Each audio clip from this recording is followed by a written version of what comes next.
अस्सलामु अलैकुम रहमतुल्लाहि व बरकातुहू। रमज़ान मुबारक का ये आखिरी अशरा चल रहा है। अल्लाह के रसूल सल्लल्लाहु अलैहि वसल्लम ने फरमाया कि रमज़ान के आखिरी अशरे की ताक रातों में 21, 23, 25, 27 और 29 की रातों में शब क़द्र को तलाश करो। शब क़द्र की फजीलत बताने के लिए सिर्फ एक लफ्ज़ काफ़ी है कि अल्लाह तबारक व तआला ने इस शब क़द्र के बारे में मुकम्मल एक सूरत नाजिल फरमा दी।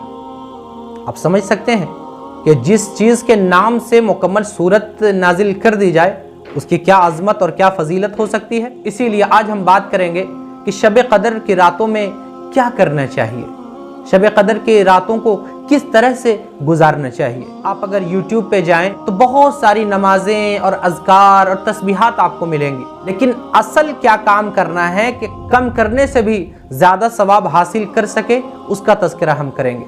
सबसे पहली चीज़ है कि शब क़द्र की रातों में इशा की नमाज मुकम्मल तौर पर जो मर्द हजरात हैं वो जमात के साथ आकर पढ़ें, जो ख़वातीन हैं वो इशा की नमाज नागा न करें, इशा की नमाज पढ़ें। इशा की नमाज पढ़कर तरावीह को ना भूलें, बल्कि तरावीह को भी मुकम्मल 20 रकात पढ़ें। आप इशा की नमाज, तरावीह और चंद रकात नफली नमाज पढ़ने के बाद वित्र से आप फारिग हो गए। फारिग होने के बाद अब इंसान जाए और जाने के बाद जो भी खाने पीने की चीज़ें हैं वो खाए, रात का खाना खाए और रात के खाने खाने के बाद वो चंद घड़ियों के लिए वो लेट जाए, थोड़ा आराम कर ले। आराम करने के बाद वो इंसान जब बेदार होगा तो जिस्म को भी राहत पहुंच रही होगी और जिस्म मुकम्मल तौर पर एक सुकून की हालत में होगा। अब वो बंदा उठे, उठने के बाद वो तहज्जुद की नमाज शुरू करे।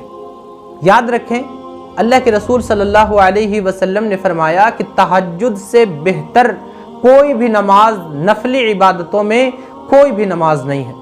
यानी तमाम नफली नमाजों में सबसे बेहतर नमाज तहज्जुद की नमाज है। 2-2 रकात करके आप 8 रकात या 12 रकात तहज्जुद आप पढ़ें। तहज्जुद पढ़ने के बाद अब देखें आपके पास टाइम है, टाइम अगर है तो सलातुत तस्बीह आप पढ़ें। सलातुत तस्बीह की नमाज के बारे में मेरे और वीडियोस मौजूद हैं, उसे आप देख सकते हैं। सलातुत तस्बीह आपने पढ़ ली।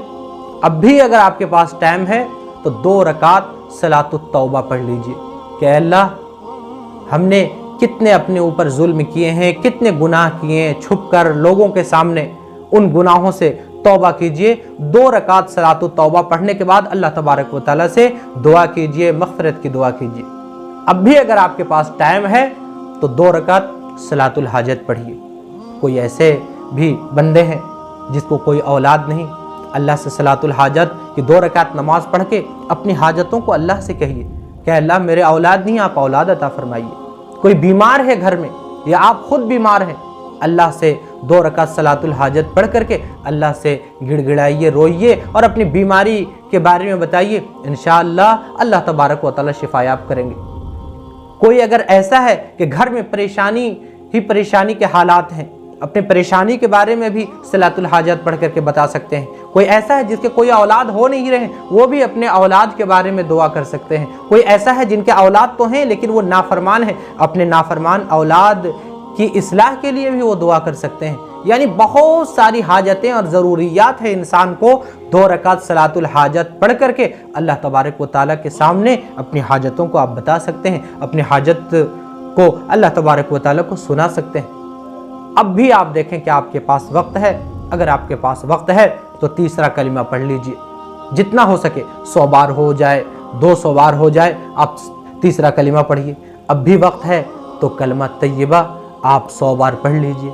कलमा तैयबा पढ़ने के बाद भी आपके पास वक्त है तो इस्तिग़फ़ार कर लीजिए, अस्तग़फ़िरुल्लाह अस्तग़फ़िरुल्लाह 100 बार तस्बीह पढ़ या अपने उंगलियों के ऊपर आप गिन सकते हैं, पढ़ सकते हैं। अगर फिर भी वक्त बच रहा है तो आप अपने प्यारे आका हज़रत मोहम्मद मुस्तफ़ा सल्लल्लाहु अलैहि वसल्लम पर 100 बार या उससे ज़्यादा बार दरूद शरीफ पढ़िए। और आखिर में जो काम आपको करना है या कभी भी बीच में किसी भी वक्फे में आप कर सकते हैं, कुरान मजीद की तिलावत, सूरह यासीन हो जाए या जो आप कुरान मजीद की तिलावत आप कर रहे हैं, जिस अंदाज से आप कुरान ख़त्म करना चाह रहे हैं, जहाँ से बाकी है वहाँ से आप पढ़ें। लेकिन कोई ऐसा शख्स है जो ख़त्म नहीं कर सका है, सूरह यासीन पढ़ लें, सूरह रहमान पढ़ लें, सूरह वाक़िया पढ़ लें, और भी जो इस अंदाज से सूरतें हैं उसको आप पढ़ लें, सूरह बकरा पढ़ लें।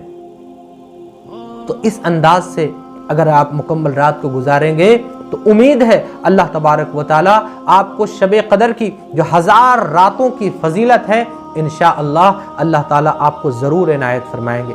एक बात याद रखें, हमारी ख़वातीन एक लैलतुल क़द्र के नाम से या शब क़द्र के नाम से एक नमाज़ पढ़ती हैं, चंद रकातें उसमें पढ़ी जाती हैं, जिसमें चंद बार सूरह लैलतुल क़द्र पढ़ी जाती हैं, कुल हुवल्लाहु अहद पढ़ी जाती हैं। मुझ जैसे एक तालिब इल्म के लिए जब मैंने पूरी तहक़ीक़ की ताकि मैं उस नमाज को ख़ुद मैं पढ़ूँ, तो पूरी अहादीस के ज़ख़ीरे में मुझे इस नमाज का तज़किरा, जो औरतें शब क़द्र के नाम से जिस नमाज को पढ़ती हैं उसका तज़किरा कहीं नहीं मिला। याद रखें, अल्लाह के सामने, अल्लाह के रसूल के सामने उन्हीं इबादतों को कबूल की जाती है और मकबूलियत हासिल होती है जिसका तज़किरा अल्लाह के रसूल ने कर दिया है और जिसको फॉलो करते हुए सहाबा कराम ने पढ़ी है, जिन नमाज़ों को औलिया अल्लाह ने जिन नमाज़ों को पढ़ी है। याद रखें, इस अंदाज से अगर रात को हम गुजारेंगे इंशाअल्लाह अल्लाह तबारक व तआला रात के जागने को भी कबूल फरमाएंगे और अल्लाह तबारक व तआला शब क़द्र की जो फजीलत है वो फजीलत भी अता फरमाएंगे और शब क़द्र की जो 1000 रात के सवाब के बारे में कुरान मजीद में अल्लाह तबारक व तआला ने फरमाया है, उसका सवाब भी हमारे दामन में आ जाएगा। अल्लाह तबारक व तआला से दुआ करते हैं शब क़द्र को अच्छे तरीक़े से जागने की हमें और इबादत करने की तौफ़ीक़ अता फरमा दे।